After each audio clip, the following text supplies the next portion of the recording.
Igbo bụ Igbo, ekele m unu. Anyị ka nọkwa n'ọnọdụ Igbo ebe anyị na-ewetara unu ihe ọbụla bụ ihe na-eme n'ala Igbo. Ebe anyị nọ n'ụbọchị taata bụ na Arondizuogu. Anyị nọ na Arondizuogu, village anyị nọ n'ime ya ugbu a wụ Ụmụalaọma. Onye kwa anyị n'ihu ugbu a wụ onye sadly. Unu ga-ahụ nwa agbọghọbịa otu esi mee ya ewido. Nwunye ofu n'ime ndị ahụ agbagburu agbagbu. Ọ ga-akọrọ unu ka otu efu ụbọchị ahụ na nwaanyị na di ya nọcha n'ụlọ, di ya pụọ ka a ga-achọta ihe ụmụazị na-eri, rụzie onye blatara ya n'ụzọ. Nne biko kọwara ndị Igbo aha gị, ịkọrọ ha ka isi wee fụ ụbọchị ahụ. Ị ga-ewelite olu. Aha m bụ Chinasa Ibe. Aha m bụ Chinasa Ibe. N'ụtụtụ ọ gara ọrụ, gacha ọrụ bata. Kedu aha dị gị? Aha dị m bụ Judu Ibe. Ọ gacha ọrụ wee bata, wee sị ka ọ jee graduation ụmụazị, wee pụta graduation ụmụazị. So ha nọrọ ebe ha na-ezu ike na-akpakọwa nkata. So ndị nwanne m nwanne m agara m ọrụ, so anọghị m nso ebe ha nọ. So ihe ha na-afụzikwa bụ ha ndị nwa bịara gbawazie egbe. So ha nọ ọsọ na-emezi ịmago ndị ọtụta ha ma ndị o meruchara alụ. So di m so n'ọya gbagburu agbagbu.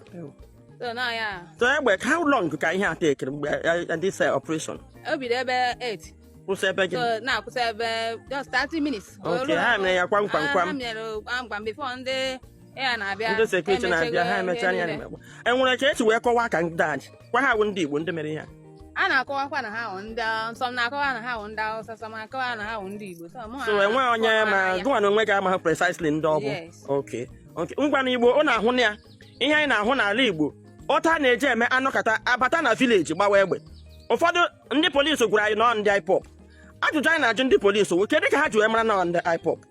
Ọ dị ụnụ ka ndị IPOB, kedu reason ga-eme ndị IPOB nwere ike iji bata n'obodo gbagbusiwa ndị mmadụ na-enwe ihe ha mere, ndị nwa na-asa na-atụtara obodo. Mgbe a na-agụ Igbo bụ Igbo ka anyị saa anya na eji ihe gbasara ihe IPOB a were nwayọọ na-achụ anyị. N'uche nke m, etu eji wee chụ ndị Ọsụ ka a chọrọ iji achụ ndị a abịa agbawa egbe n'obodo, ụjọ tụwazie ndị mmadụ. Mgbe a na-agbalị egbe agbara 3 na 4, ịhụ na onye ọbụla ga-ebido kwapụwa. Ndị Arondizuogu, ana m ayọ unu ka unu lite ka a gwa gọvanọ iwu Hope Uzodimma ya wepụrụ anyị ndị amị, ndị ebube agụ, ndị militant, ndị otu asị dịka ụbọ na-agwakwara ndị IPOB ọ bụrụ na e nwere ndị otu unu ka debe n'ụzọ na-eche nche, wepụkwa unu ha ka obodo ọbụla were aka ha tinye sekuriti wee na-echekwa onwe ha. Ndewonu biko unu richie atụtụ eze ndị Arondizuogu, eze ndị Ụmụalaọma, ka enwe ihe a ga-ewekọnata nyere ndị a ihe a metụtara dịka nwaanyị onye isi mkpa. Ọ bụrụ na enwere ka a ga-eji were esite ego bidoro ihe gbara ọkpụrụkpụ, ọ na-afụgo na ihe gbasara ịzụ ụmụaka bụ nyanwa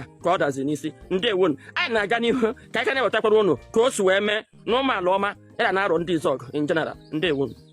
Ụmụnne m na-anụgo ife mama anyị a kwuru ebe anụ, a gwara m ọ bụrụ na ị chọọ ị chọrọ ịghọta ife na-eme na Imo steeti, onye na TikTok ga folo onye lọlọ ịghọtago na ifolo onye ka ịghọta ife na-eme. Ma ihe hapụ ndị kịta na o nwere ife o kwuru ebe a, ọ sị ka ewepụrụ anyị ndị polisi, wepụrụ anyị ndị amị, then ndị IPOB malụkwuo na o nwere ndị otu fa nọ n'ụzọ eche nche si wepụfa ka kọmuniti ọbụla jiri aka fa debe sekuriti. Ife a bụ the lasting solution n'ala Igbo, because oge Peter Obi na-achị ebunyechere ndị sekuriti healers. I had afụ this type of thing, and this is why m ji wee mee video m mere last wee na-ajụ unu kedu the crime ndị local vigilante na-asụ the same asụsụ ụmụọma na-agbagbusi in the name of na bụ sabo, or in the name of na fa na-work with ndị amị, or in the name of na ha na-work with ndị polisi. Kedu ife bụ their crime? Kedu the evidence ebe ọ dị? Because for me, I understand if fa ji agbagbusi ndị security aka fa nwee ike dị free na-eme ife ọbụla fashion na fa nọ dị esi na a na-eprotect mụ na gị na-abụ, mana the same ọfịa akwa ka ndị Fulani na-apụkwa ndị be anyị na-aba. Ị na-agwa m dat na ọ bụrụ na anyị nwere local vigilante na ndị vigilante anyị ga-eme sosi na ala awọ na-ahapụ nke ata iche esi ndị Fulani ya nwa agwe.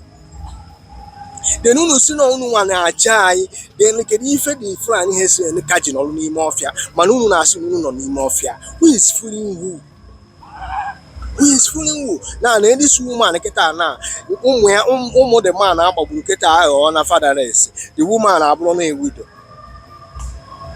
and the life goes on. Onye ọbụla move on. Ya mpụta ebe a na m ajụ gị onye makwa na onye ọ ga-abụ echi. As far as na m na-aga na Nigeria can even happen to me.